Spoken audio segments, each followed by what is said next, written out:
સંબંધી ગુના, ચોરીના ગુના તથા સાથે સાથે એવા તમામ લોકો કે જે પ્રોહિબિશનની પ્રવૃત્તિની સાથે જોડાયેલા હોય, જે લોકો એનડીપીએસની પ્રવૃત્તિ સાથે જોડાયેલા હોય, જે લોકો વારંવાર જુગારની પ્રવૃત્તિની સાથે, ક્રિકેટ સટ્ટાની પ્રવૃત્તિ સાથે જોડાયેલા હોય, ખાણ ખનીજની ચોરીની પ્રવૃત્તિ સાથે જોડાયેલા હોય, આવા અઢળક લોકોની યાદી જે છે બનાસકાંઠા પોલીસ દ્વારા તૈયાર કરવામાં આવી હતી 100 કલાકની અંદર.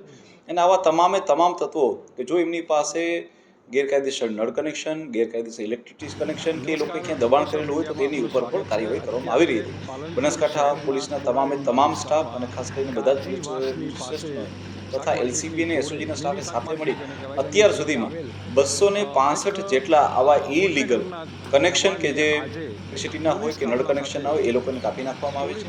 એ ઉપરાંત અલગ અલગ જગ્યાએ આવા લોકોના જે દબાણો હતા કે જે આઈધર કોઈને કોઈ સરકારી જગ્યા ઉપર હતા કે બીજી કોઈ જગ્યા ઉપર માત્ર દબાણો કરેલા હતા, એવા 58 જેટલા દબાણોને પણ જમીન દોસ્ત કરીને બુલડોઝર ફેરવીને ફ્રી કરવામાં આવ્યા છે.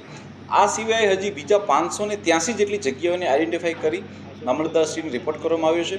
અને જો એમાંથી બી કોઈ પણ વ્યક્તિઓના આવા ઇલીગલ બાંધકામ કે બીજી કોઈ પ્રવૃત્તિ નજર આવશે તેને પણ તોડી પાડવામાં આવશે. સર, વિપક્ષ દ્વારા અનેક વખત બનાસકાંઠા પોલીસની કામગીરી પર સવાલો એ બાબતે જો હું આપણે કહીશ કે એ કેટલાક એ રાજકીય આક્ષેપો હોય, પરંતુ અમે એ બાબતમાં પડતા નથી. પોલીસ તરીકે અમારું હંમેશા ફોકસ હોય છે કે અમે લોકો કામ ઉપર ધ્યાન આપીએ. એ બધી વસ્તુથી પરવા કરી વગર હું માત્ર આપને આંકડાઓ આપવા માંગીશ કે બનાસકાંઠા પોલીસે છેલ્લા 2.5 થી પોણા 3 વર્ષ દરમિયાન પ્રોહિબિશનના 42,000 જેટલા કેસ કર્યા છે અને 105 કરોડથી વધારેનો મુદ્દામાલ જપ્ત કર્યો છે. નાસ્તા ફરતા આરોપીઓ, જેને કહેવાય કે રેકોર્ડ બ્રેક કામગીરી, એટલે કે 986 નાસ્તા ફરતા આવા પ્રોહિબિશનના બુટલેગરોને પકડીને જેલ હવાલે કરવામાં આવ્યા છે. એટલે મારા ખ્યાલથી પોલીસ જે છે એ કામ પર ફોકસ કરશે અને મારા આંકડાઓ ઇનફ છે કોઈ પણ વસ્તુનો જવાબ દેવા. Thank you. ઓકે સર, દાદાનું બુલડોઝર સતત ચોથે દિવસે ખોડા લીમડા વિસ્તારમાં પહોંચ્યું છે. કયો ગુનેગાર છે ને કેટલા ગુના નોંધાયેલા છે તેની કયા પ્રકારની કાર્યવાહી?